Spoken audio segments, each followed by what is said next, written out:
we have to create the right vibe, you know, the energy, and everybody at the organization has to feel so privileged to be here. It's no other way.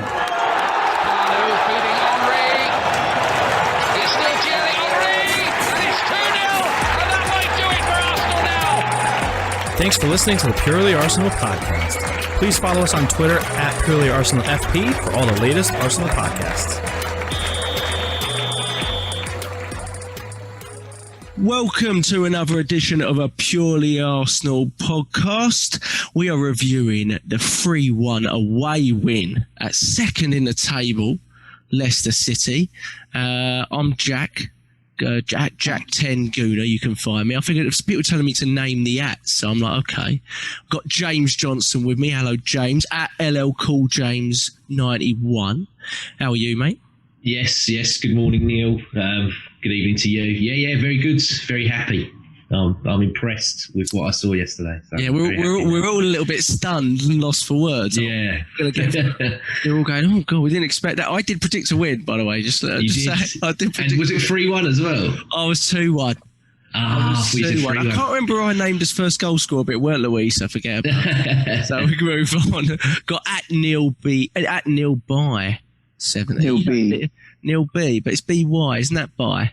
Yeah, it's confusing. It's a long story, innit? You've got 44,000 followers anyway. Neil, how are you, mate? I have to apologise to Willian. I think I have to retract a little bit of my critical analysis of him, I should say. Yeah, well, no, I mean, you know, I don't think you were wrong with a lot of it. You know, I mean, it's okay to say this player hasn't been very good for a few months, but hold on a minute, we're starting to see some real improvement from him. There's nothing wrong with saying that, I don't think. We're calling this podcast Prince Willian because, well, they look alike, don't they? So we're calling it that. But line-up questions. Let's go to line-up. James Stewart, both their dads. They got similar hairstyles. That's upset all the royalists listening. Sorry. Don't go down that road, right? Don't go down there. I've seen a lot of stuff with the royalists, right? One of them moved over here. But everyone's in uproar. I don't get involved in it. I don't get involved with the old... the royal family debates. Let's move on. But it's definitely Prince William. I mean, you know, it turned up in droves today. Some surprises. I mean, line-up questions. I didn't have a lot. We all expected changes. We came back late, James, from we didn't come back till Friday morning, I don't believe, or afternoon. Yeah. Leicester played at home. We you know, they didn't really have an excuse for travel or anything like that. They did play. They had a very poor game and got knocked out. We played away, and obviously it was a tough game to the last second. We knew we were going to rotate, so I think the rotations, the only surprise I probably had was that I was happy with. He was clearly easing Partey back in. Good sign. And Gabriel not being in the squad, and I'm not sure what the issue is there. Do you know what it is? Yeah, I mean, it was really annoying because obviously it was early kickoff for us, so I got up and was like, I'm going to watch the whole thing on BT. Normally I just skip and go straight into the game because I don't care what they've got to say. But no, I was awake, so I was like, I watched the whole thing. And then they said on the programme that before, obviously, the game, they were like, Emil Smith-Rowe's got injured here, either in the warm-up, so they're going to change this. So that got me initially panicking. And then they were like, no, he's fine and he's playing. And then Gabriel, they said that he had a tight calf from the game on Thursday going into, so I was like, well, if he's got a tight calf, then yeah, he's rightfully rested. But no, for me, I just right off the bat want to give credit to the manager and the team because he made 6 changes there. It was a game that I expected nothing from. Like, I'll freely admit, I didn't see that result coming at all. I thought we were going to, even with Maddison, and I know Iossi Perez divides opinion. There's some people that think he was a very astute signing for Leicester, and there's other people that still think he's rubbish. And, you know, he's lucky to have got the transfer from Newcastle in the first place. But they're 2 players that sort of make him tick. And, yeah, we were on a 4-game winless run against Leicester. I think we hadn't beaten them since 2018. That's home and away. And then that was the first away victory against a team starting in the top 3 since January of 2015 as well. So we put to bed quite a bit of hoodoo there in terms of, you know, wins against teams that are above us, especially ones that are in the top 3.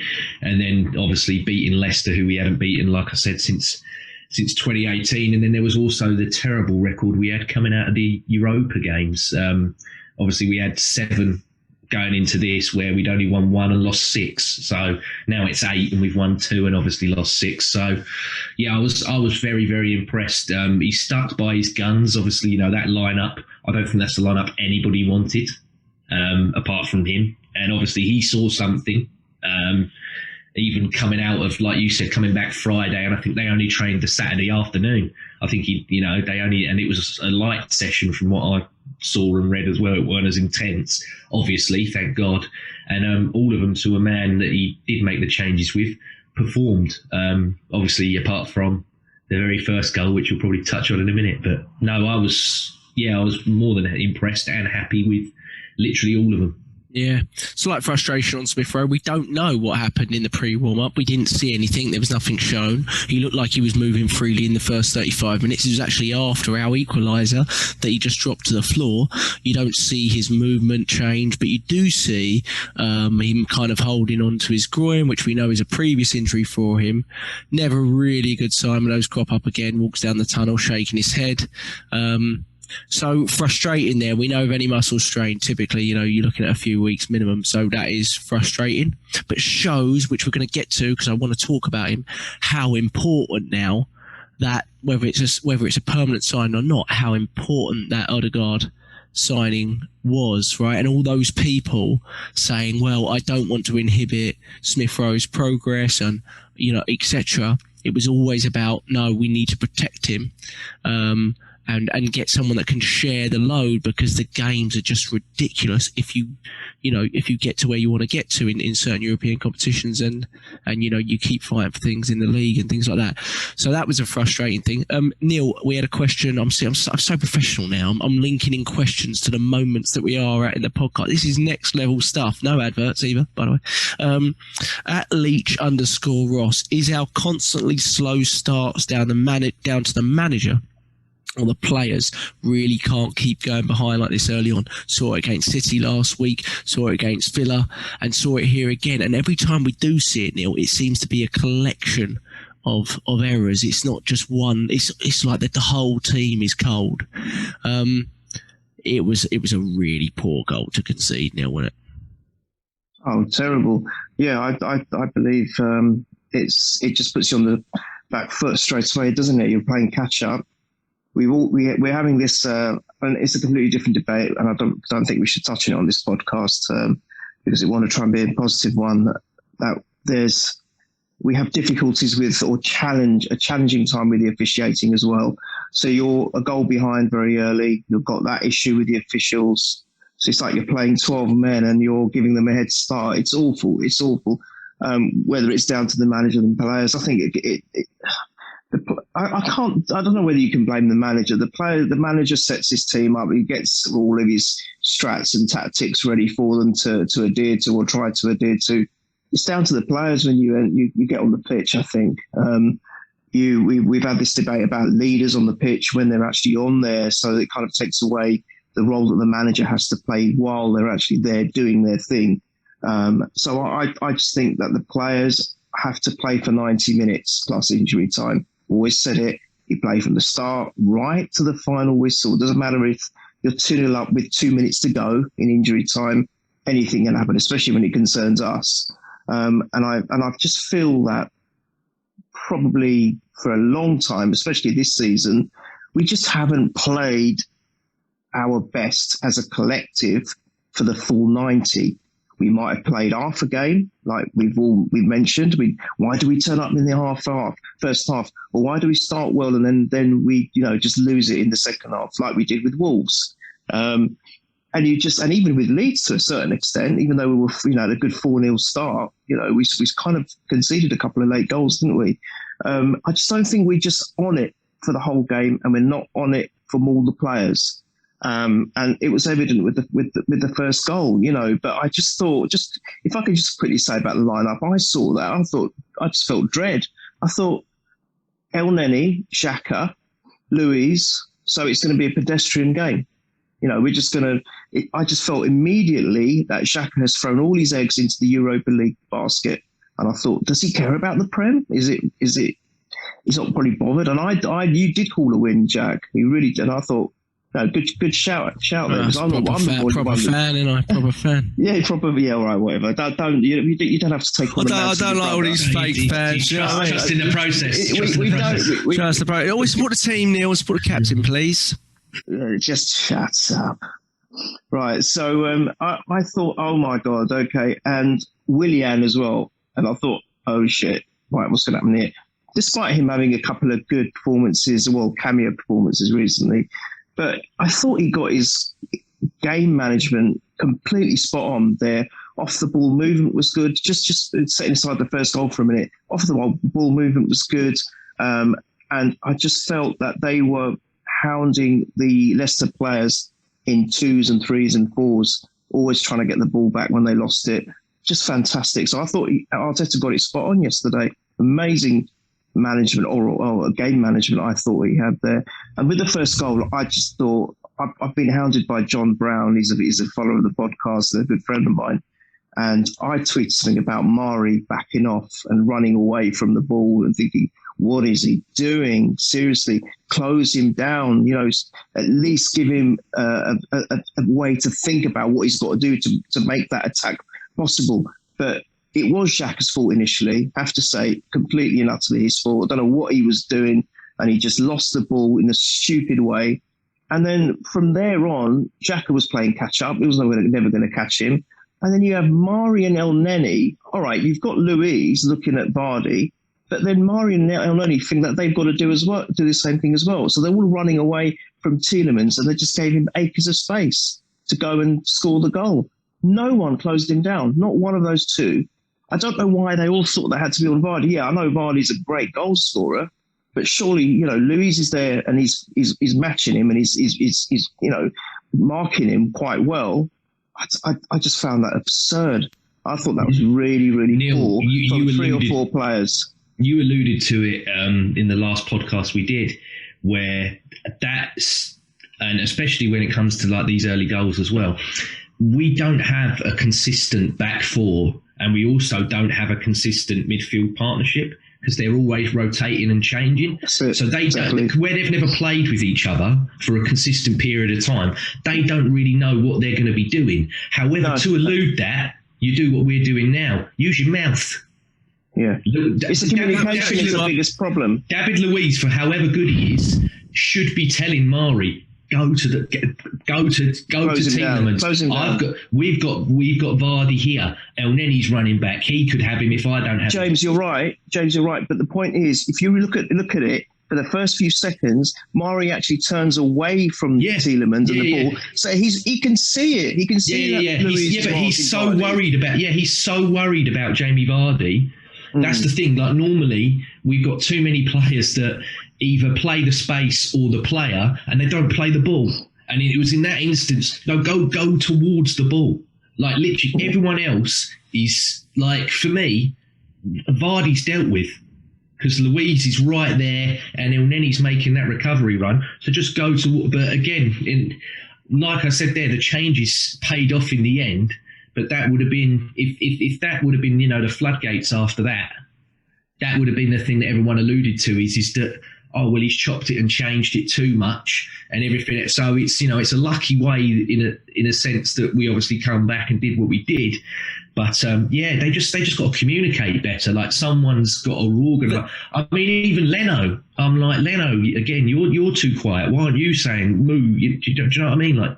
There's no communication from Xhaka who loses the ball either, because Xhaka initiates the problem, right? It's a lazy pass to Willian. It's a really lazy pass. And he just waits for the whole area to close on him rather than you just play it down the line if you're having difficulties there. But then he knows he's not catching him, right? Xhaka knows, but it's almost. I know I thought Xhaka was terrific yesterday, but it's almost his almost his stubbornness running back. He knows he's not going to catch him. He needs to be looking at El Neni first off, going get across, and then that can be. But there's nothing nothing from him to Elneny to Mari to Leno. There's no communication there. And obviously, someone has to go towards the ball. That's common sense. That's schoolboy stuff. Exactly. Again. But even Elneny, Jack, he was so pedestrian. He was like almost strolling. When he knew he'd lost it, he was just like strolling back as if, and just far too much distance between the two midfielders at that point. Far too much distance. But and putting a little bit too much faith that going beyond the ball before it's gone, really. But and it really poor goal. I don't really put Leno down to much in terms of the shot stopping. It's a good finish in the corner, but you got to stop that at the source before he gets into the area. But we said, we had the Southampton game where we came back.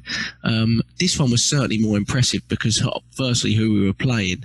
And I think Benfica game, you talk about turning points in seasons and things like that, and I'm not sure we're there yet, but I think that comeback is a real sign to a team that, hey, we don't need to panic here. We have the capability of doing this. Now, obviously, we'd rather not go down the first place, and that's something, Ross, that we've got to eradicate. And I think, like Neil said, it's a combination, but players just have to be more switched on from the start and be aware of not making any silly mistakes in those first 5-10 minutes and to progress through to the game. Because literally, if you watch the first 5 minutes, nothing happened. Nothing. It was just both teams playing it around the back, very, very pedestrian. But you have to still be switched on for a moment like that. And it went from 0 to 100 like basically within 20 seconds, and that's the frustrating thing. But after that, we were in control of the game, really, James. And I think it will get to Willian in a second, but I really think I'm rewatching the first half now. I think Pepe really was it Luke Thomas, young lad, on toast, really. And I mean, we were giving the ball out to him all the time. Big performance for Pepe, really, because he's got the right out of everyone to feel a little hard done by, I would say, about being out of the team for the last 3 or 4 games.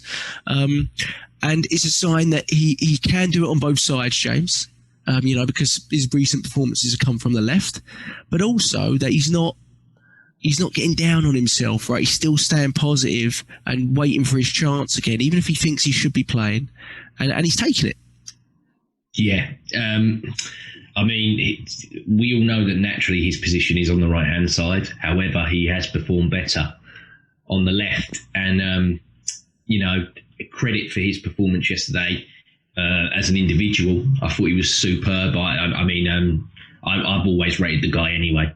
I know what he's got. It's just applying it at the right time and in the right places. And everything he did yesterday was superb. The only bad thing he did was what me and Neil alluded to in WhatsApp in the second half, when because he'd beaten them and done a few silky things before, he thought, I can do it again. And he did a nice little step over and then a run.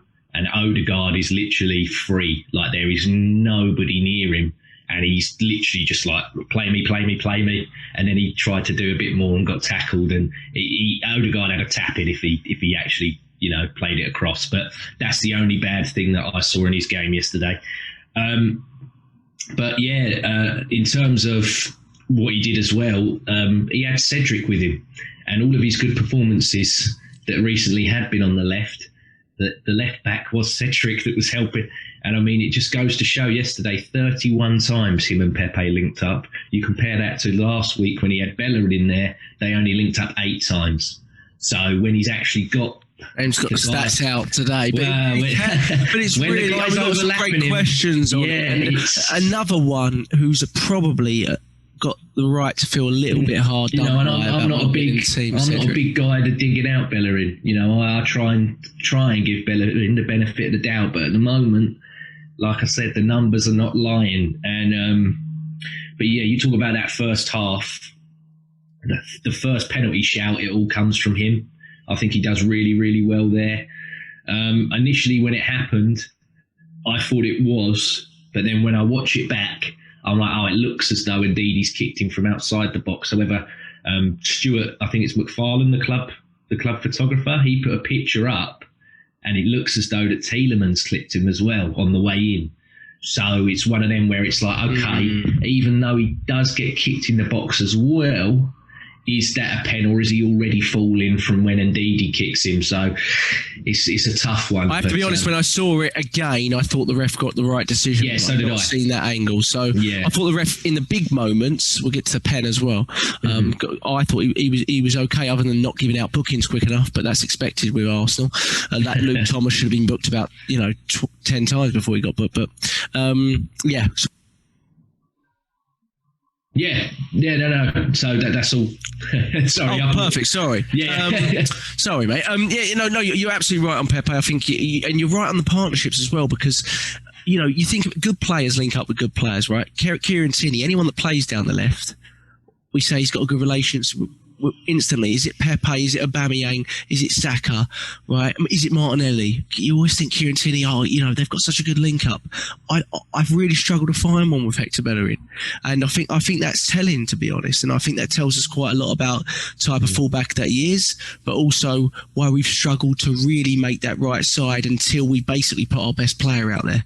And then we said, okay, we're okay out there now, because we put our best player out there who does everything on his own. Let's be honest, does everything on his own. It's one man game with Bukayo Saka. If it's not working for him, just he'll go and get the ball and he'll do what he did against Southampton, take 3 or 4 and he'll create a goal, right? And you don't get many players like Bukayo Saka, but really interesting, Neil. And then on the other side, Willian, who's someone that we haven't been as positive about, even, I think largely on this podcast, even if we've been a little bit frustrated with Pepe, we always felt he would come good at some point, and felt, all sort of wondering about how he was being treated. Here's a player, though, in Willian, who's got absolute plaudits after the Benfica game from Mikel Arteta, unprompted, by the way. He wasn't even asked about Willian. He just went into one on Willian. So it shows, it's his first real signing. So, it's understandable, right? Mari and Cedric aside, it's his first real permanent signing, right? So, of course, he's going to be enthusiastic about the player and positive about the player. But in this game, is it fair to say we saw why? And maybe it's taken too long for that. But hey, it's fantastic to see, isn't it? That's what we want. Oh, absolutely. I was the first to say, well done, and really pleased for the player, even though it might mean that other players, which I prefer, get pushed further back. Because at the end of the day, let's be honest, we are here to support Arsenal Football Club. Although we love to see, and we even love to grow to love individual players, we're here to see the success of the club. So if any player is doing absolutely brilliant for that club at any point in time, we'll back them and we will support them no matter what. Even if in the last 20 previous podcasts or talks, chats down the pub or whatever it might be, has been there criticising that player. So credit where credit's due. Willian was superb yesterday. I actually would just put him as man of the match. I know you can talk about Xhaka and Pepe, but because it is, as James said, I think before we went on air, because it is Willian, I'd give it to him, because wow, he was playing with enthusiasm, urgency. He was moving the ball forward every opportunity. Now, I don't know if I'm right on this, but I think, because I've only watched the short highlights after the game, but every single chance we've had, including the penalty that wasn't given, and including some other chances that we created, he was involved in pushing the ball forward and travelling with the ball and driving it through. And I just didn't think I was watching the same player. I couldn't believe it. It's almost like a flick of the switch. Someone's turned him on. Oh, sorry, that sounds a bit rude. But literally, someone has switched him on. You turned me on playing like that. You want to know what? You don't want to know what the real name for this podcast was. I had to cut it. Go on, carry on.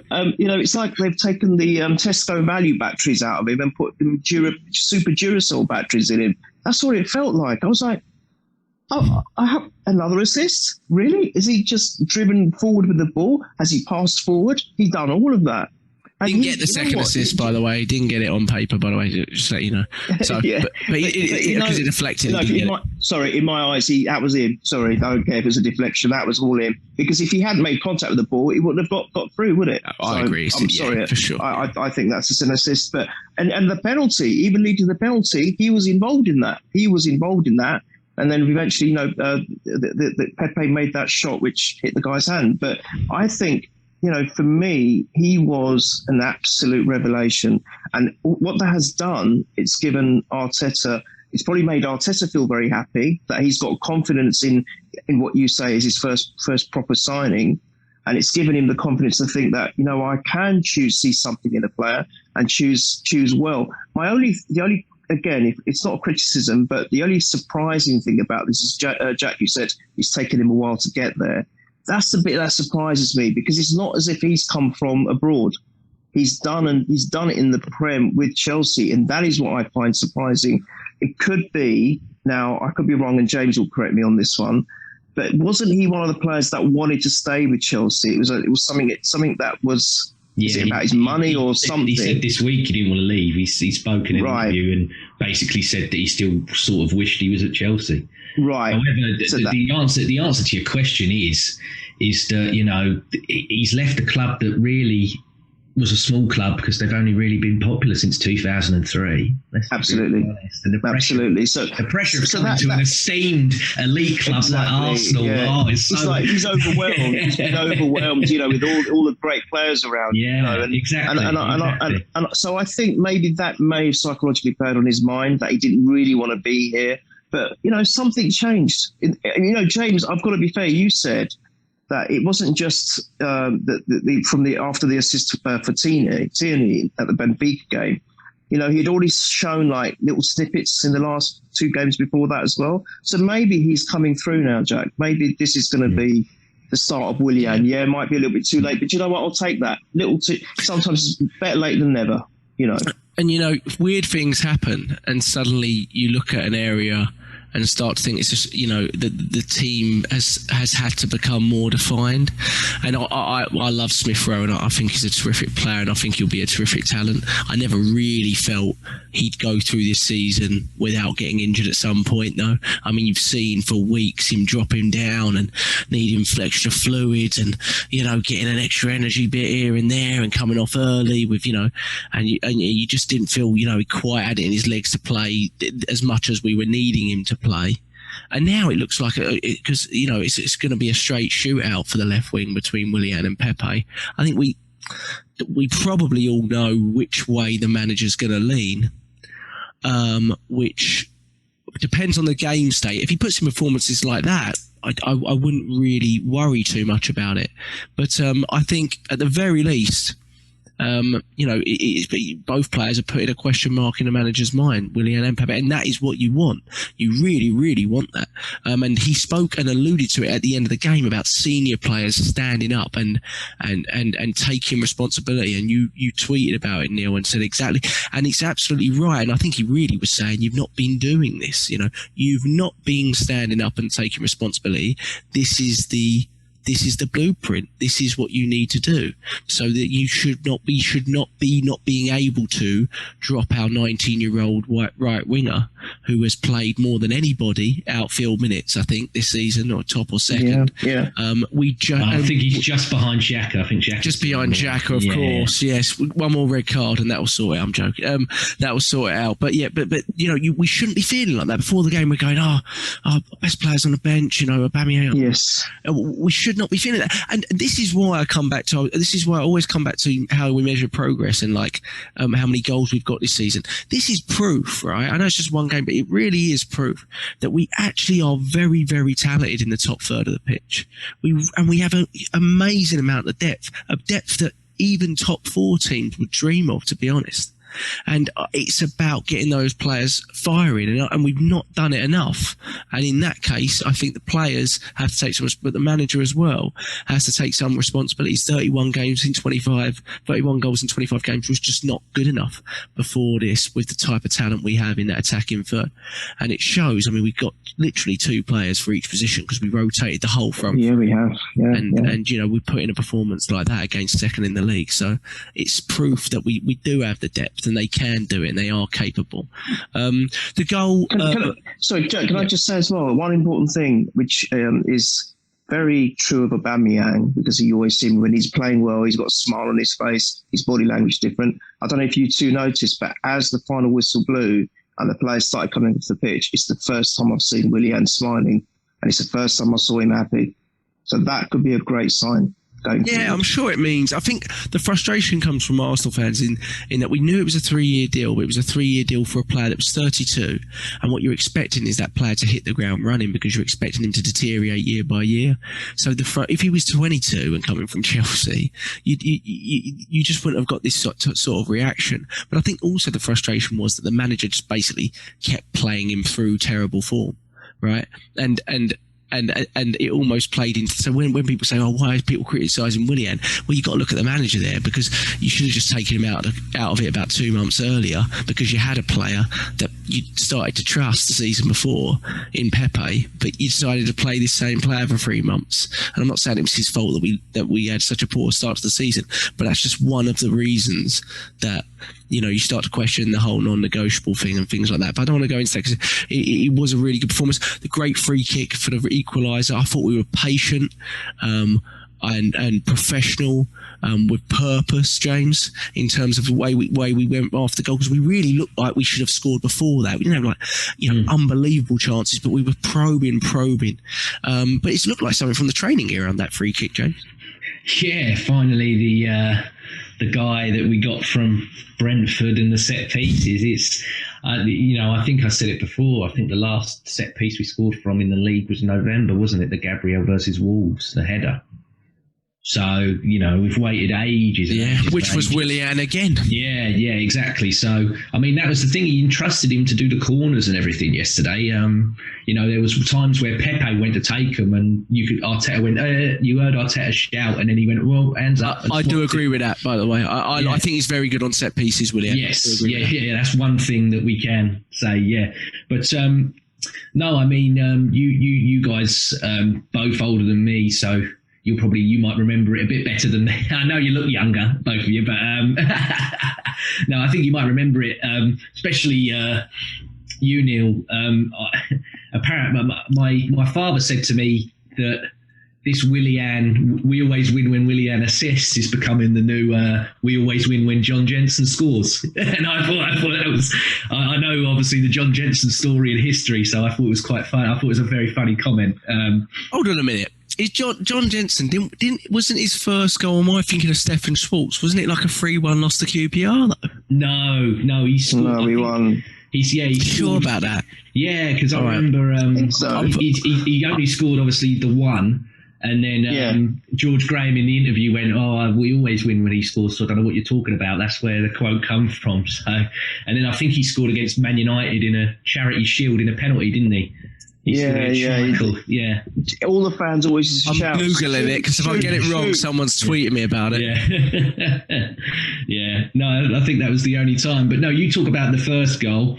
Obviously, Willian and his pal Louise linking up. It was a 3-1 loss, mate. 3-1. Oh, was it really? No, you're right. It was a 3-1 loss. Sorry, I remember the game just it was like my first season supporting very well. And I was like, I'm sure we lost 3-1 that game. Yeah, we lost 3-1 to QPR. I don't want to burst anyone's bubble, but someone's tweeted me that from, the 70s going, Jack, you got this. Yeah, no, fair enough. But, obviously them two linking up, and then I saw it come up and I thought, oh, God, that's a stat and a half. So it's the first time 2 Brazilians have assisted for Arsenal since 2007, when it was Denilson and Baptista. And then, they're the first pair since Wrighty and John Hartson to get an assist for 2 different, obviously Arsenal and then another club as well. So I thought that was good when I read that one as well. But you spoke about it there, Neil, and I honestly think that even this is pre-Benfica. I don't know if it was David Luiz or whoever, but I think someone, even it could have even been the manager, someone went to Willian and said to him, look, you know, the way the world is going in terms of fans potentially coming back or whatever, it's like you need to buck your ideas up, because I had, you know, premeditations in my head of him coming on as a sub at the Emirates, and it's whoever's going off and the guy's like, and coming on number 12 Willian, and just boos. And I was like, oh, that's going to... And I don't want that, you know, for however much we've had our like jokey sort of chat with one another, I don't want a situation like that where a player is being booed. Like, I want to support anyone who puts an Arsenal shirt on regardless. And I think someone took him to one side and was just like, look, whatever you've got to do, you've got to buck your ideas up. And yeah, you summed it up, Neil. I've never seen him drive and run with the ball as if it was like you said, it was like they swapped the batteries, you know, they put, you know, like you said, the new batteries in him. And I don't know if what he did against Benfica, and okay, it was his usual, you know, backwards, sideways pass, but it sort of awoke the giant within, if that's a sort of terminology I can use. And the second goal, if you just, you know, if you want to jump into that one, it's him again. You know, he does absolutely brilliant driving, gives it to Xhaka, who does brilliant as well. And that's what I wanted to say, especially after the first goal. I know I sort of gave them all pelters, but each and every one of them who mucked up, apart from El Neni, in my opinion, who sort of really did nothing. So I can't really, you know, I can't praise him because I don't think he did anything afterwards anyway. But they all reacted and they all bounced back and they all played superbly. But yeah, it's you know, it's Xhaka and Willian driving that in. It goes to Pepe. Pepe does one of his, is it a shot, is it a cross sort of hybrids? And then it's just the two hands that are up. But we still got to go to VAR. And, you know, he has to look at the screen because the guy in the VAR says, I don't think it's a pen. And he goes, well, I do, so I'm going to check it. I might just, you know, just two hands in the box on the ball, but it's way away, isn't it? We got to look at it. We still got to look at it. And don't want to give a pen to us that quickly. Lacazette, who, in my opinion, I thought he had a quiet game. I know a lot of people were praising him, saying he did this, that, and the other on Twitter and everything else. I thought he was quiet, but when he was called upon, he done his business, and it's a very, very good penalty. I thought it was a very, very well taken penalty. I tend to agree with you in a way that he had a quiet game, but when I watched him again, I think he's such a different striker to Aubameyang. But I think what this shows, right, is that I think we're starting to get into the zone of it has to be one or the other, which I think is a really good thing. Like, you know, you remember when we used to, I think it's really good. Like, at times this season, I've constantly gone back to play your players that score goals because we can't score, but it completely ruins the balance of the team. But it'd be really nice for him to be in a position now, and I think this performance has maybe just thrown that back into his mind, maybe, because I do think it's completely different, but I think his hold-up play was pretty good when he came deep and things like that. And, you know, he does that kind of thing. Is that he can rotate out, right? If it's not working with Aubameyang for 70 minutes, rotate out. If he needs to give Aubameyang a break or whatever, rotate out. And he's a different type of striker, but he's still our second best finisher in the team, right, across history. And I think that I agree with you. It was a quiet game, but I was quietly kind of impressed by his hold up. I think Rodgers looked at it and was like, look, he's going to try and in that space dictate and create like he does. And it seemed as though like that Soyuncu was just on him from his first touch. You know, like every time it was just like he was, because he knew how dangerous he was. So I'm not saying he had a quiet game, saying that he had a bad game. It's just that he didn't really get the manipulation of what he can do because Leicester just marked him out of it. But yeah, like I said, it was a brilliant penalty. I thought it was a really, really well taken penalty, and that's where you want Lacazette to be and doing what he's doing, because I've always said it, he's sort of a clutch player, like big goals, especially against, you know, bigger teams and everything. He's normally the main guy to get them, you know, and he done his business. When called upon, he done his business. I think he works really well with Smith-Rowe. Sometimes certain players link well. Yeah. Because someone said the other week, I think it's a bit too simplified, but I understood their point was that Smith-Rowe is more of a Ramsey-style play, third runner into the box, off the ball more than on the ball. And Odegaard's more someone that wants to be on the ball, like Ozil, drop deep, deliver the pass early, visionary, right? And I'm like, yeah, and he basically fills the space, and Laca doesn't feel like he has to drop deep so much. So even in that first 40 minutes, you see Laca just sits a little higher because Smith-Rowe is constantly filling that space. And I think and Smith-Rowe alluded to the fact that he loves playing with Lacazette, didn't he, basically, when he come back in. And I think sometimes, that you see those little partnerships. I think it was clever of him to start those two, even though Smith-Rowe got injured. But then you're right, great pen, great to go in. We were 1-0 down with 5 minutes left in the half. Great to go in 2-1 up. And then in the second half, obviously, we score really early, Neil. We score really early and and it's really comfortable after that, which is fantastic as well against a team second in the league that really needs to keep winning. Neil, I thought Pepe was terrific for the third goal. Obviously started it and ended it, really. But I think Odegaard's pass is I thought it was a terrific little flick on, and the move dies without him there, and he's got a lot of pressure on him. Let's talk a bit about Odegaard. We've had 4 or 5 games to watch him now, 4 or 5 starts, I would say. City game aside, where he did look a little bit lost, but I would say the other 10 players weren't far behind, to be honest. What's your impressions of him, Neil? Because I think there's been mixed reviews from fans on him. I've been very impressed, quietly, to be honest. What's your thoughts on him? Yeah, I like him. I think he's and again, I'm going to say, I still think I would like him to be a second to Smith-Rowe, but now we need him. We don't know how long Smith-Rowe could be out for, and I think it's good that if he does get the rest, because you called it, Jack, you did say that, you were worried about overplaying him. You were worried about overplaying Xhaka as well, but Saka's just superhuman, isn't he? And great to get him did him come on today, brilliant. Yeah, exactly. So he's got a good rest because we've got another week now before the Burnley game, so brilliant. That's worked out perfect for us. Odegaard, I really like the look of him. I think he's comfortable. I think he's got a lot of tricks in him. I can't remember, I wish I could give him a shout out, but someone else also said on Twitter that it was a friend of mine from the gym, Josh. Yeah, he said that he reminds me of Ozil when Ozil was good, in the sense that that's going way back, Neil. God, let me think back then. Yeah. but in the sense that he's got that vision, he's got that very fast thinking mind, if you like. He can just sense something very, very quickly, and he'll lay it on a plate. Now I really was annoyed at Pepe on that one moment. He had Odegaard in space, in acres, and he should have just passed it to him. And I think that we would have possibly seen Odegaard's opening goal for us as well. And you should have seen Odegaard's reaction when Pepe didn't pass it. He was livid. But you know what? He seems like a very cool customer. He reminds me of Bergkamp as well, in the sense that he seems very cool. He's like a nice man himself. And he's just, to me, gives the impression of someone who will make things happen. He's very confident. He's very comfortable.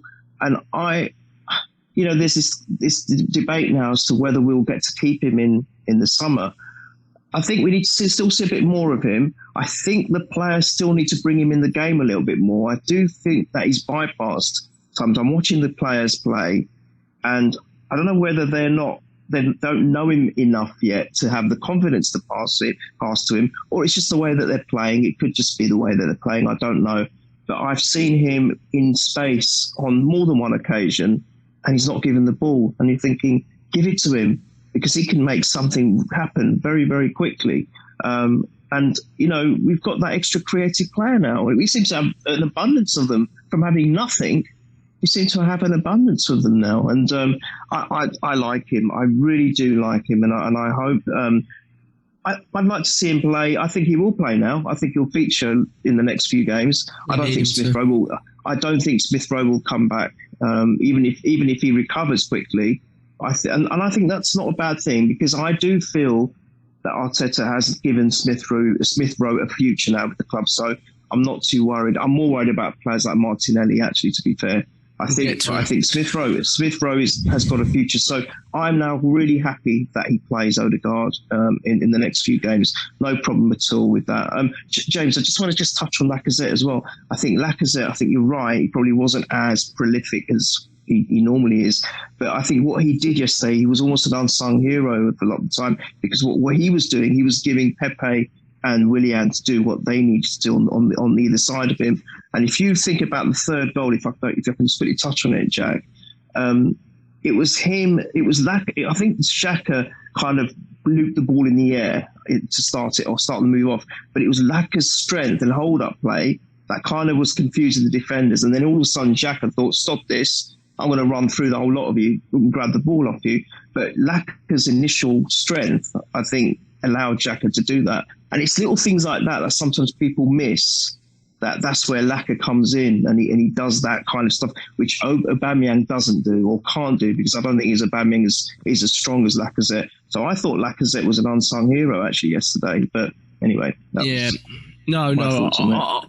agree. I mean, I liked his performance, and I really just wanted to see the performance of Lacazette that just kept him in the mind of Mikel Arteta to realise that, you know, he's definitely can still be used. We don't know what's going to happen with the summer with him, but he's a quality player, just different. But I think Odegaard, it's all about players around him, and I think we have to think about what's best for Odegaard when he's going to be a number 10, because he is different from Smith-Rowe. He wants to be on the ball all the time, wants lots of touches, but he also wants to deliver the ball really early. So he's going to work better with Aubameyang. Aubameyang's got more movement than Lacazette. He loves to hit the lines, right? So him behind Aubameyang, perfect, right? Smith-Rowe goes to either side, wants to link up constantly. So you see that a lot. I'm not saying they can't play with the other player, but you see that a lot more with Lacazette. And then I also think Partey's going to be key to Odegaard, because what he really wants is an early ball. Just feed me early, and I'll go with it, right? And Partey is so simple in his game, right? You saw him when he came on. One touch, bomb, I'm out to your feet, and he'll give it to the better. So I think having runners like Pepe, Xhaka, and Aubameyang off of Odegaard, it's going to be delicious, mate. It's going to be absolutely delicious. So I think it's going to be... You talk about Partey as well. When he come on, he had 2 shots from distance. All I'm saying is eventually one of them's going to go in, and it's going to be a scream. I mean, he's Ghanaian, so he's got the Yeboah and Michael Essien sort of heritage in him. But I'm telling you, he is going to spank one, and we're going to go... It's going to be lethal, like the pace of the ball. Like if the keeper tries to stop it, his head's probably going to come clean off his body or something. Because one of them was James, didn't it? Yeah. James, hopefully the winner against Spurs in the Euro Cup final. Yeah. Honestly, I'll tell him one of the league as well. Yeah, I'm telling you, he's going to spank one day, because they leave him. When they were leaving him so much room to do it. And I'm like, one of them's eventually going to fly in, and it's going to be savage when it hits. Honestly, yeah. It'll shake the world. yeah. Any thoughts on before I move on from him? But any thoughts on Odegaard or what me and Neil said on him? I'm really curious. I think it's quite. I'm not. And we shouldn't we shouldn't be bogged down with the permanent, right? It's about the here and now, right? It really is about the here and now. Football's such a short term thing anyway, in terms of success and things like that. And you forget. Look at Liverpool, for example. Their fans are going to come back. They're going to be booing them if they carry on like this. So it's just. But do you know what I mean? But we shouldn't be so bogged down by it. And people say, well, short-term loans are about hitting, but if you think about it, foreign players take time to adjust all the time, right? So to see what we're seeing so far is more impressive in that sense. Look how long it took Bergkamp and Henry and Perez to adjust to the levels, and we know how good they are. So I just think, we know it's not his fault it's a short-term loan, no. So I think I've been quietly impressed from what I'm seeing from him. You? Yeah, I mean the biggest thing to look at is hopefully, if Real Madrid don't make the managerial change, that we probably will get him, because he doesn't see a path under the current manager that's there now. However, I was reading yesterday that the club want to keep him, because obviously they've got visions of either signing the likes of the Mbappes and the Haalands of this world, and that's the guy that they want to fit. And would you blame him? Because I'm like, you can see what he's doing. I'm like, Mbappe, oh my God, them two together would be absolutely, I don't think who's got a chance if them two, because he was playing some passes, even in the Benfica game, the one where he looped it over and Cedric went for it, but the cross just wasn't good at the afterwards. I'm like, it's little tiny things like that. And we said it as well, didn't we, in the Benfica pod, that Aubameyang, if he was just a little bit more just switched on, he could have had 3 or 4 goals. And that's what you said. If he's with the right people, and you're looking at it, especially with obviously, if you're looking at Burnley as the next game, if, like you said, Smith-Rowe is going to be out for as long as he is, if you're going with, okay, Aubameyang's coming back down the middle, Saka's obviously coming back on the right. If you're talking about putting Odegaard in the cam, then you need Pepe instead of Willian, because he will feed Pepe on the left, and he'll feed Tierney on that left much quicker. I mean, probably, not that, Willian's on form now. So, like you said, it's one of 3 on that left-hand side. And, I think he's brilliant. I really, really like him. And if he goes back to Real Madrid, then that means he's been a success for us. So, okay. It's one of them. It's one of them. I'm not getting carried away. Obviously, I look at the table and see how it is. However, we're still not out as much as we say, until it's mathematically possible, it's still a possibility. Look who win the league. Yeah. And also, we're still in the Europa League, which you said we'll touch on in a bit. And if he comes in there and he does something that gets us either to win that final and win that trophy, or if he does something for us in this run that we're going on, because we're tending to finish the seasons, we come alive when it's near the end. We do, yeah. And especially since we've won it. we normally, last time we won it, we were the best for the, we were unbeaten, so we were best all the way through. But those days are long gone. So, if he does something to help us along the way, and he doesn't come back, well, thank you very much for what you did, and what a good loan, and then you can badger your brother with that one, can't you? Without the options to buy, you can go, well, look, he helped us get him. I said to him when Smith-Rowe got injured yesterday, I said, who would we play at the 10 if we didn't have Odegaard on loan? I didn't get much back from him. So Willian. Yeah. Do you see what I mean, though? There's not a solution. There wouldn't have been a solution because we saw it for the first 6 months of the season. So, of course, in an ideal world, you get a permanent signing. But let's look at who signed who in January. There wasn't a lot. No, that's a point as well for Burnley. He could put Willian at the 10 and Pepe wide. And leave Odegaard. I know he won't, but now, if you go through all the 4 games, because the expectation would be Smith-Rowe will be out for a few weeks minimum, then maybe at some point he does something like that. But I certainly don't think he'll do that after a week rest, but we don't know. Neil, did you have something to add? Yeah, can I just say as well, I don't know if, I mean, you guys might disagree with me, but another thing of the success of the game against Leicester that I saw was us having players running into the box. So it was giving the wide players options to cross into the box and have someone there and available. And we've always been guilty of having no one around. Now I'm wondering whether Odegaard's influence and presence aided or complemented that, because of the way he is and his quick thinking. I think it's just general ethos and a change with the way Willian was and everyone was. But we just had so many people, at times 3 and sometimes even 4 players running into the box when we were travelling with the ball down the wings. And I don't know whether that's anything to do with Odegaard or his influence, but it could be. I'm just trying to find positives for the lad because I really like him, and I think I'd love him to stay actually. Having thought about it. Well, it's early days, isn't it? But we're going to really see a lot from him in the next, hopefully, few weeks. And pressure's on him now because we really need him to deliver because Smith-Rowe's going to be out. And Smith-Rowe really got us out of a big problem, didn't he? Before Christmas and stuff like that. So he was fantastic. So we can't forget that. But look, in the end of the day, best player was on the bench for the 90 minutes. Aubameyang came on, top goal scorer and captain for the last 10, but rested him. And our £50 million midfielder, was sat on the bench for most of the game, came on for the last 30-ish, I think. So it was great to be able to rotate like that and then get the points. Was great. Like you said, one game at a time with the Premier League at the moment because it's really hard to judge anything. But, it's definitely, you would have taken a loss to City and then going through in the Europa League and beating Leicester for sure, because I don't think many people gave us much chance of getting anything in this game. So that was good. Let's do some fans questions. Hold on, I want to try to make sure I start in the right place. Ash _Gallagher. This is a question that I had, but I saw it as his question, so I wanted to throw it out, and he probably asked it better than I do anyway. James, let's go to you. What did you make of the Luis Mari pairing? Already thinking about the Vardy-Mari sprint right there. And would you go with it against Burnley? Is Pepe... Oh, and he also asked another question, but I'll give it to Neil. So, Luis Mari, what do you think of Mari? I was very impressed, other than the first goal, which we've already discussed. I was very impressed again.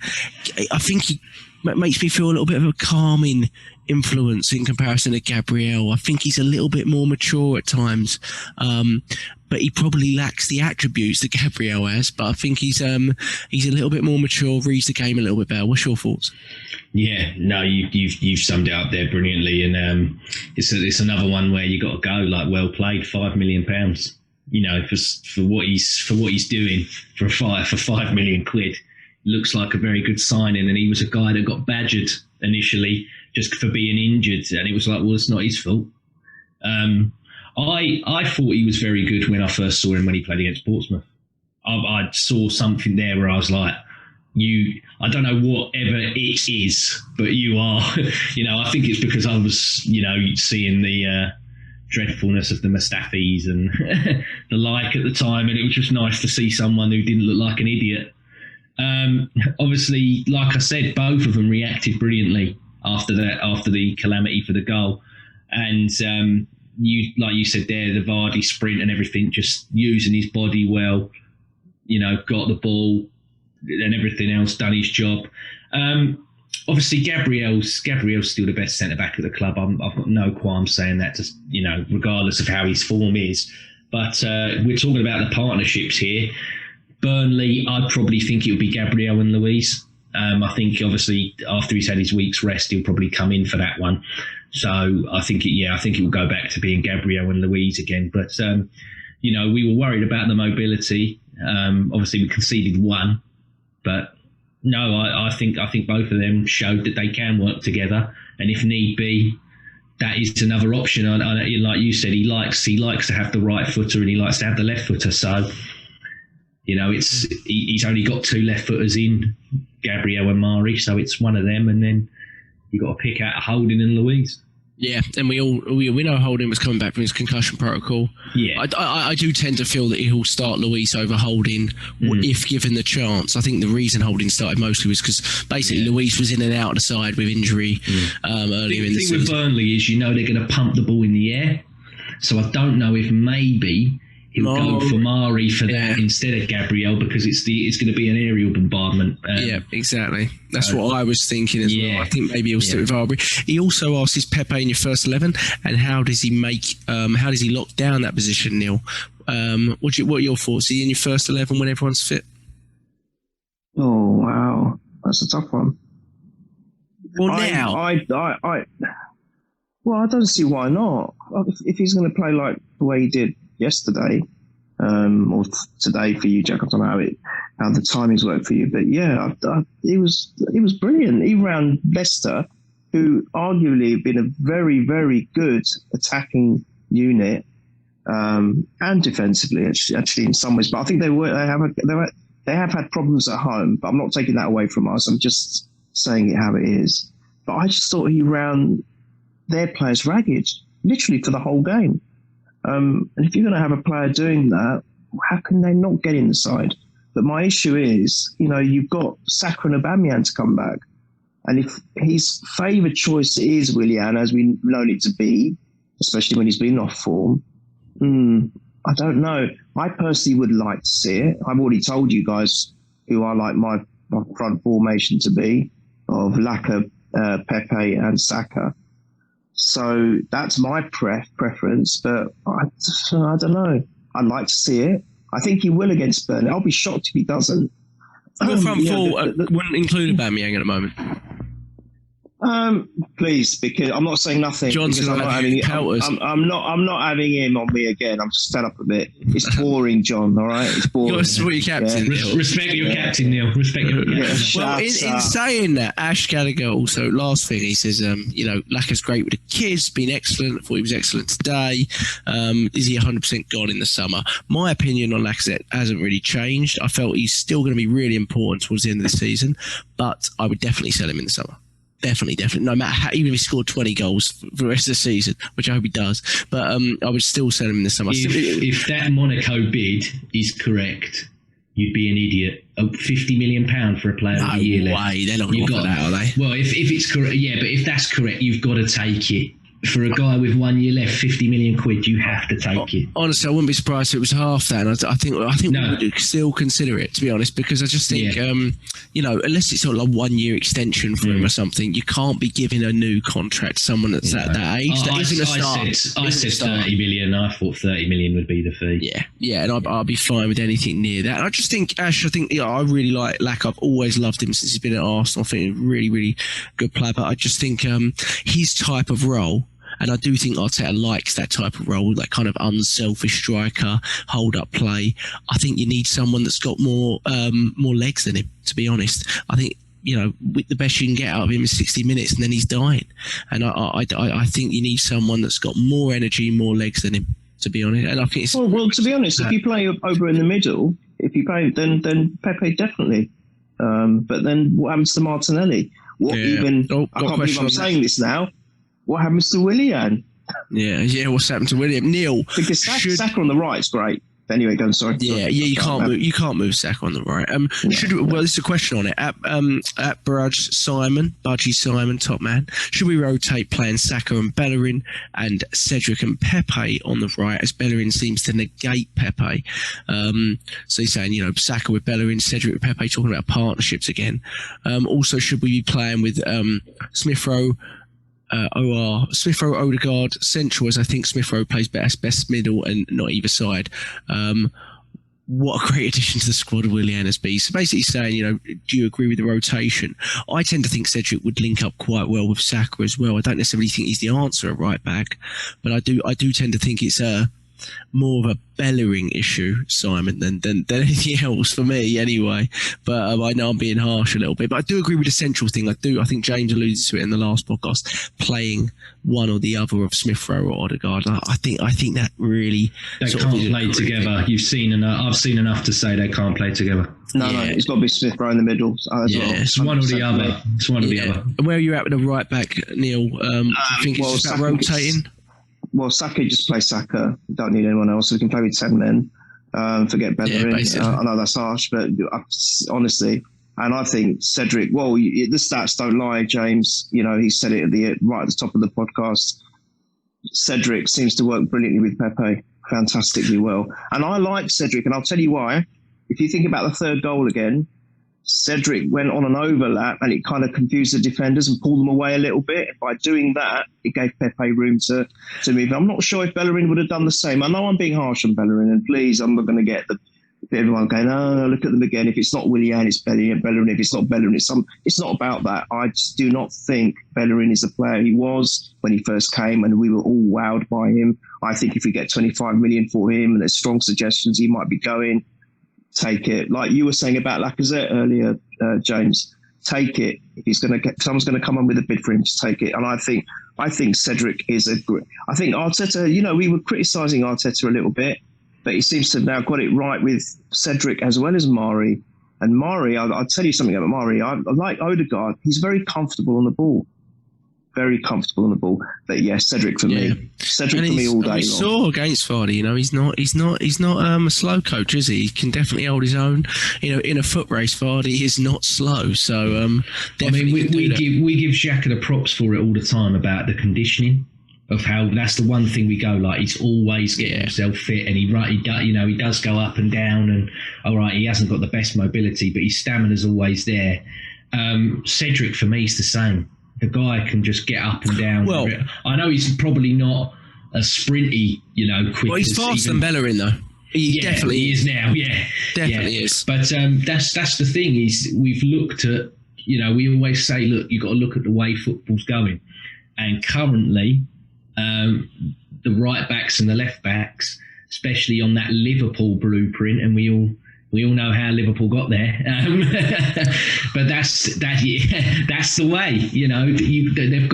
They've got a sprint. Tierney, all right, he grabs his hips and he huffs and puffs near the end because he puts a shift in. But that's the way it's got to go. And if it means, sorry, Bellerin, that's it. Cedric at the moment is the one that's working with the players better. He's getting more out of the players, and he's getting more out of his game. So yeah, he's got more energy about him. He is a better athlete. While he's not, an elite athlete like a normal. No, he's not a Robertson or Trent Alexander or anything like that. But he's just better athlete. We know that's a position that we got to invest big in the summer. Yeah. And that would be where. I know a lot of people go, no, it's the striker. I'm like, no, I would spend the big money on a right back and get a decent one. I think it's one of the closest to the top of the list, to be honest, for me. Yeah. But this is what happens when you don't trust your speed anymore. You cut inside. And that's what Bellerin does. If you watch Bellerin, yes. he gets the ball and he goes inside every time. See, Lauren used to do this, but what Lauren had was real strength in a battle, right? He knew how to win battles, and he was really intelligent, like defensively, positionally. Other than Ronaldo, I don't remember a lot of people doing him. Do you know what I mean? So he was really, really intelligent. Dixon did it a bit too in his later years, right? Couldn't overlap anymore, came inside, but again, defensively, very, very intelligent. Bellerin, not defensively intelligent. And I'm being very kind there, but we shouldn't be talking about Bellerin too much. But someone did ask him a question because he didn't play in this game, so it's okay. We'll see. We'll come back to that in the summer. What did they give Willian to eat before the last couple of matches? Roshan Menon asks. I told you that he's eating Bellerin's meals. He's doubling up. That's what I said. Ray Fox, is Cedric better than we thought, or is Hector not as good? Ray, we just answered that one. Luis, would you re-sign him for another year to mentor the young ones? Who's got this one? Neil, go ahead. Neil, you're on mute. Thanks. I was saying thanks. Oh, yeah, you're welcome. Yes or no? One word. Oh, yes. Sign him for one more year. James, yes or no? Yes. Oh, God, we're getting to the yes. I don't know if we would have said that 2 months ago. Yeah, it has to be for the reasons that he said. Yes, exactly that. He can't be playing 30-odd games again. Do you know what I mean? If he's purely just to play... Up. Yeah.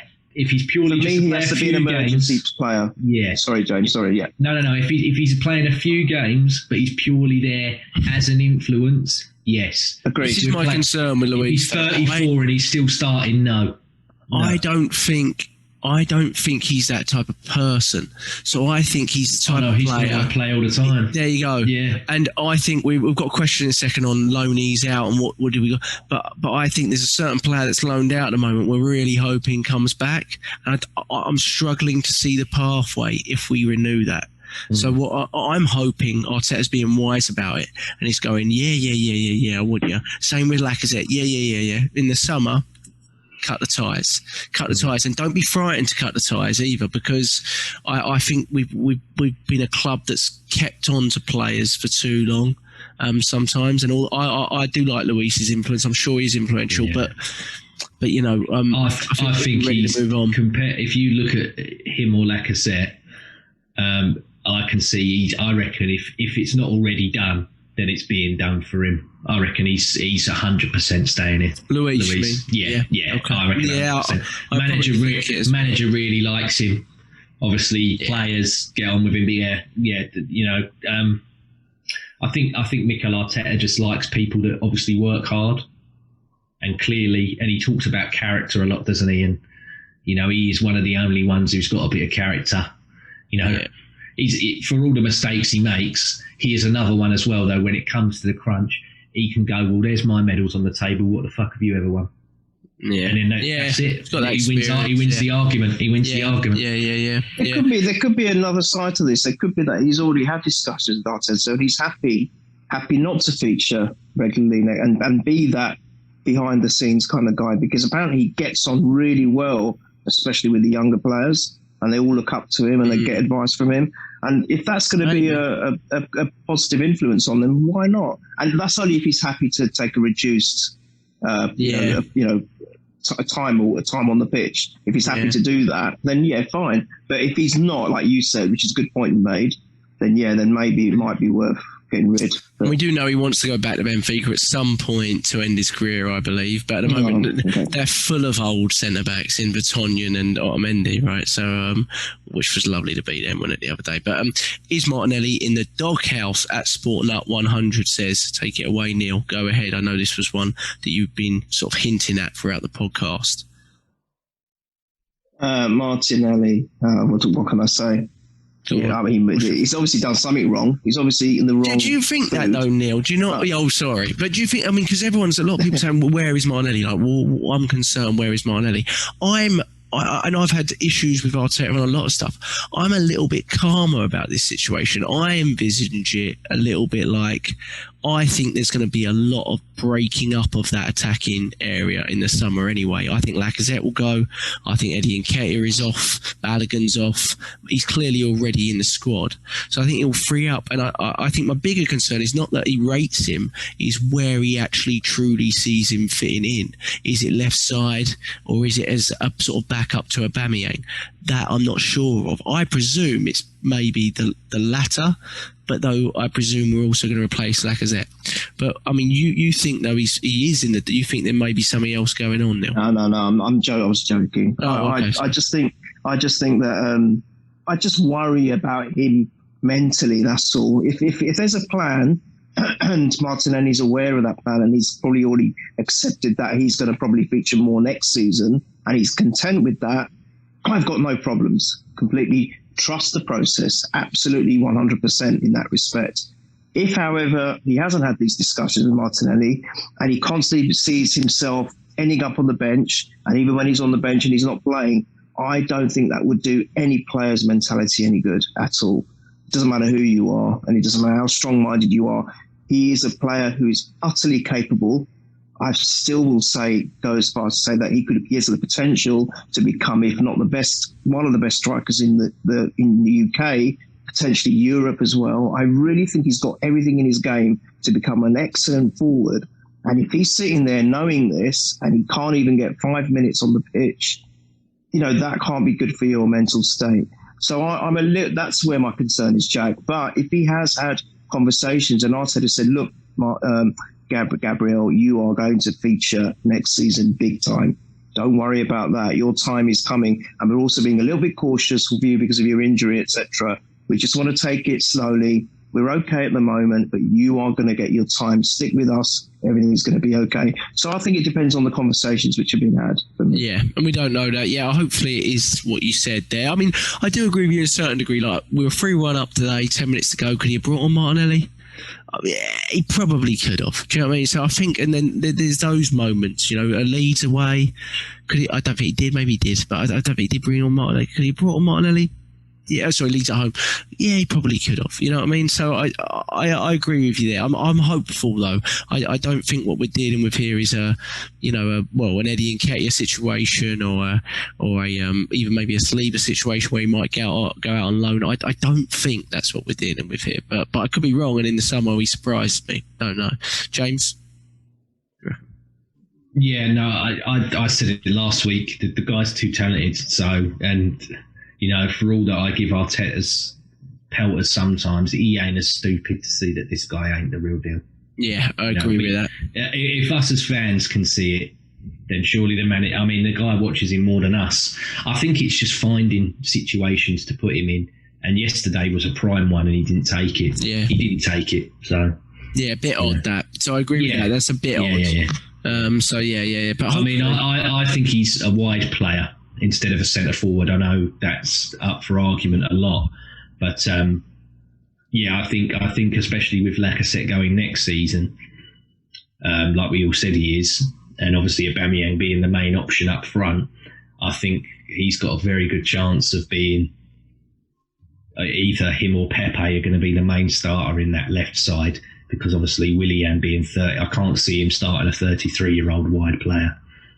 from. No, it makes you wonder what the sort of plan is for a 3-year contract on Willian, isn't it? But time will tell, I guess.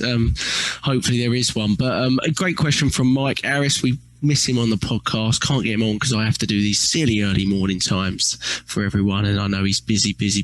Have you noticed how a lot of players, not just Tierney, go down holding their heads lately? It's almost like the concussion protocol sub-situation has made managers think, go down holding your head, refs will stop the games immediately, stop encounters. Now, I do agree with that. I saw it Johnny Evans in this game, and then later on with Tierney. I know you liked it, you likened it to just sort of, time wasting and clever sort of professional play, Neil. And I agree in terms of the timing from Tierney, but Tierney is quite guilty of it. I'm not talking about the old Mane elbow at Liverpool where it was a clear sending off and he went down, but he is quite guilty of sort of just being hit anywhere on his body or not hit at all and dropping down holding his face. I can recall it quite a few times this season. I think Xhaka's a little bit guilty of this as well. I don't think we're the worst team for it. My issue with it is, it's the frustration is really back to the referees. I think they should penalise it. If they penalise it, then I think it starts to eradicate it, because if you see it, you go and have a look at it because it looks like a head contact. You clearly tell they haven't been touched in the head. You go, yellow card, mate. But they don't do it, even with non-penalty giving, right? So the Pepe one aside because he clearly got clipped, but the ones where they're like clearly not a penalty, then it must be a dive. Then book the bite bloke for diving. They won't do it again. So I just think I agree. I think it's it's beyond the tactical fouling for me. The high up tactical pull of the shirt. To see if you cannot get booked for it because it's in their area. It's nowhere near their goal. But it's really stopped one of their attacks. It's different to that for me because you're really feigning an injury that could be quite serious. And it immediately makes the referee stop. And we know what head injuries are, how they're taken, and that's rightly, but you certainly shouldn't be manipulating it. I think across the board, that's probably going to happen. James, I think it's ridiculous because obviously, and I don't like feeding into the conspiracy, but if you look at earlier in the game, like you said with the Johnny Evans incident, last week when we played Man City, Rob Holding genuinely did have a head injury, and it was genuine. But the ref let the game continue to play, and they nearly scored. And yesterday, Tierney had that there, and might not have gone in at all. But he had the volley. He was queuing to volley that ball, and he blew right away and everything out. So I'm like, even if it's what you claim as feigning it or whatever, you have to concrete go, I'm blowing for every head thing. Anything head related that I perceive as head related, I'm blowing. So that's my problem is that if this is going to be the rules, then it has to be consistent all the way through. And that's the problem that not just us, because there's been terrible reffing all season, especially, with the VAR and everything else like that. It has to be consistent all the way through. It can't be, in that game, that's a penalty, but in this one, it's not. You said it, the Trent Alexander-Arnold the other week with the red card. I'm like, if David Luiz is his, then surely you've got to go as well. And it's the old age consistency argument. Yeah, I'm like, if this is going to be the thing, then it's the thing all the way through. Yeah, exactly. The fact that, and I know it's ages ago and we've won and I should get over it, but I'm still baffled as to how he allowed Cancelo to keep continuing in that moment, in that passage of play. And I probably think it's like what you said, in that he went, Rob Holding made that silly challenge in the first place, so it's sort of his fault that he got kicked in the head. Yeah, but they shouldn't do that. They've got they should be protecting the player. And I've got no problem with stopping it. They just need to stop it, review it, and then if the guy clearly wasn't touched, book him. And it will start to eradicate it. Same with the dives in the box, right? The problem is these guys know that they can dive in the box. Worst case scenario is they don't win the penalty. They don't get booked for it. They have to book for it. And that's what they have to do. It's like I said as well. It's the new that head feigning is also the new screaming whenever you're tackled now with no fans there, because it's like the louder that they seem to yell, the more inclined that people are going to get the booking or the sending off. And I'm trying to remember who the guy was in the Fulham game, didn't he? Was it the Sussex? Yes, yeah.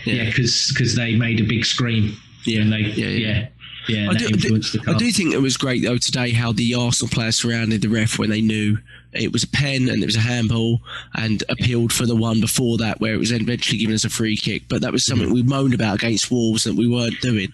When they were losing, they resulted to kicking a lot, Leicester. I mean, people give them props for however nice and tidy side they are. But I'm like, when things ain't going their way, they do kick out there, Leicester. Yeah, absolutely. Yeah, they do, absolutely. Last question at Sportnut 100. Of all the players out in the cold right now, on loan or not getting in the squad, who is the most likely to turn it around? Neil, I listed out the players to him, and I think I pretty much got everyone in there that I could think of. Kola, Torreira, Guendouzi, Willock, Niles, Nelson, Mavropanos, Saliba, Balogun, or another that you can think of. Who out of those do you think under Mikel Arteta has the best chance of coming back and really being part of the first 11? I know mine is. Who's yours? Saliba. Yes, same. James, you? Balogun. That's my hope. Yeah, where's it gone? Yeah, I was going to say Balogun. Really? I think we've got to do. He's gone AWOL. I think we've got to do a call out for him. I've got a funny feeling he might be convinced to sign it, and then if he does, he's definitely gonna. Because I think Saliba might have shot it with his comments and everything else. I really hope not. So do I. But I don't know. He clearly don't like people with big mouths. Because he's definitely done. He's taken out all the people that do. All the ones that, have got the big mouths and caused him the problems have all gone. I mean, Guendouzi, from even some of the mild stories of what happened on that Dubai trip, I think he was finished then. There's even more to that Dubai trip than what's been said, apparently. Yeah. Well, he's having problems where he is now. In terms of what Guendouzi done, I know there's the story about the dinner and the belly dancers, and then he took his shirt off, dancing with them, Edu went mad, apparently, Yeah. Well, because they were with all the dignitaries, weren't they? Yeah. That's why. Well, there was even more than that, so I don't know. Xhaka alluded to it, didn't they? They asked him about Guendouzi when he first arrived, and he said he's basically like a child. And I thought that's quite funny. Maybe it's just like an Abue thing, just like light-hearted or something. But it genuinely seems like he's a child. So and he's not anymore. He's 21, 22, and he stopped playing. He's got a kid on the way, so you better. I know. I heard. You better shape up. Yeah. So Sportnut 100. I don't really see a way back for a lot of those others. Willock, I think it's unlikely. Niles, very unlikely. Mavropanos, I know he's doing pretty well where he's at. Is it Stuttgart, I think? He's doing pretty well, but again, don't really see it. He's been loaned out many a time. Kola, no chance. Torreira, no chance. Yeah. So I'd go Saliba personally. James is going left field with Balogun. We'll see if he's right.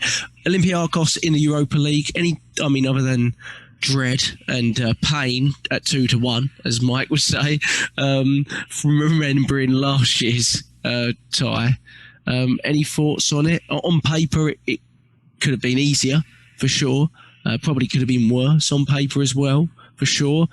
They've pretty much won their league. They played the bottom of the league in between our two games. It's placed pretty nicely for them. We played the away leg first again.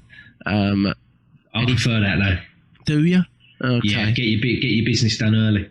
But do we do that though? Is the question. Well, that's it. Is we got to. I mean, I get your point, but we don't do it, do we? Yeah. If you looked at the Benfica game, the first one that was played in Italy, we should have had that. Like I said, we should have had that done and dusted. Yeah. And I'm like, now that there's a bit more belief in some of them and everything else, we should have enough there to dust them off in that first leg. Yeah. And I hope we do, because then you can rest players, because it's the 5 subs, go into the North London derby. I want fully fit squad for that. I want to win that. And then that one afterwards, you can maybe fiddle about a bit more because you've got the lead from the previous one. That is positive. Yes, I'm I'll tell you, I'm taking the Neil route. Yeah. We can win it by the 45th minute in the first leg, then we rotate the 5 and stuff like that. Neil, what's your thoughts on it? I mean, I do think it definitely could be, but it's a tough draw. They're a good side, Olympiacos. You know, by far the best side in Greece, and it's a tough draw. And obviously they've got good memories of last season, and they love last minute winners, right? We saw it against PSV in the last round, saw it against us last season. It's going to be a difficult one, Neil. Just got to be on the ball. Like we're saying, then alert for 90 minutes or plus injury time. Make sure that we don't screw up early or late in the game. I think they're there for the taking. Socrates plays for them, doesn't he? Yes. That's interesting. So, yeah, he could score the last-minute winner, but he ain't going to. Let me just assure you, he ain't going to do, because I'll tell you why. We're going to be hell-bent on revenge and we're going to win that tie. And I know it could have been it's a tough tie, and I know we could have had it better. But for me, if you're going to win competitions, you've got to play the best and you've got to play the tougher teams anyway at some point. Might as well try and get them out of the way earlier. I was even rooting on getting Spurs or Man United in this round. So I'll take it, to be honest with you. And I think we'll get revenge. I reckon after coming back against Benfica, after coming back and not dropping our heads against Leicester, I think something new has awoken in our team. And I really believe now they've realised that their own potential, if you like. And I think the players have faith and confidence in themselves. I think we're going to do all right. I think we're going to win it. I actually think we're going to win both ties, both legs. Okay. Well, we're not going to predict that one just yet, but let's predict Burnley Saturday early morning. We've broken the early morning hoodoo, or since last season. I can't remember winning one this season until this one. So hopefully that continues. We know Burnley will show up against us. It's a bit like the old days of Bolton, right? I think Sean Dyche just loves playing us, right? So we know they'll show up against us, I'm sure. James, what's your predictions? Expect Partey to start, Aubameyang to start, a few others to come back in. Maybe left side will be interesting, right back will be interesting. What's your prediction and first score? Yeah, we'll be much stronger for this one than we were yesterday, that's for sure. A lot of the players will come back. I'm going to go 2-1 Arsenal, and I'm going to go for Saka. Saka, yes, lovely. Sensible, lovely. Isn't it? Yeah. Neil, what about you? I think he'll go back to a bit of a more familiar team, let's say. I won't say stronger, because I thought we were pretty strong, damn strong yesterday. So I'll say familiar team. I reckon he'll carry on with Willian as well, because there's no point in him having a great performance and then taking him off. That ain't going to do him any good. Well, I played him for 3 months with terrible ones. So he's definitely playing the next time. Oh, you just watch. You'll drop him now. You just watch. That's right. He would. I think he'll tinker with it a little bit. I think he'll obviously have one eye on Olympiacos as well, but I think there will be some familiar faces coming back, expected faces to come back. But I'm actually I think we're going to do well. I reckon we're going to do 3-1. 3-1. Yeah, I reckon 3-1. And do you know what? I think Pepe will score. I think Pepe will play as well. Interesting. Okay, I'll go 2-0. And I'll go Aubameyang 2-0. Let's go and win it. Be a big one if we can win that. I'll tell you. You start thinking that maybe it's not completely dead in the league yet. But you got to win that, and then you got to go into the next one and win it. It's win or bust, isn't it? Like we've said now, pretty much. But boys, overran a little bit. Thank you so much. Find us at Purely Arsenal FP on Twitter. Go to YouTube, type in Purely Arsenal, or just type in Best Ever Arsenal Podcast, and we seem to crop up as number 1. I've sorted the algorithm, and then you can find us all on Twitter at NeilB70, at LLCoolJames91, and at Purely Arsenal FP or Jack 10 Gooner. And hit us with your questions at any time. We aren't celebrity. I mean, Neil is on Twitter, but he's pretty down to earth mostly, to be honest. But he cuts off straight away when the call ends. But other than that, he talks to us. Thank you, boys. It's got to be Can I just give 37 Gunner a shout? I think it was tongue in cheek, but I'll give him a shout anyway. Farhad Afridi at 37 Gunner. So there you go. There you go, Farhad. There you go. That's a shout out for the day. We used to do shout outs back in the day, didn't we? We did. We used to do that. We were too nice, weren't we? All right, boys. Keep the faith. Up the Arsenal. Another 3 points. Come on. We'll be back. Come on, boys. Oh, I was going to cut you off. I've got to stop recording.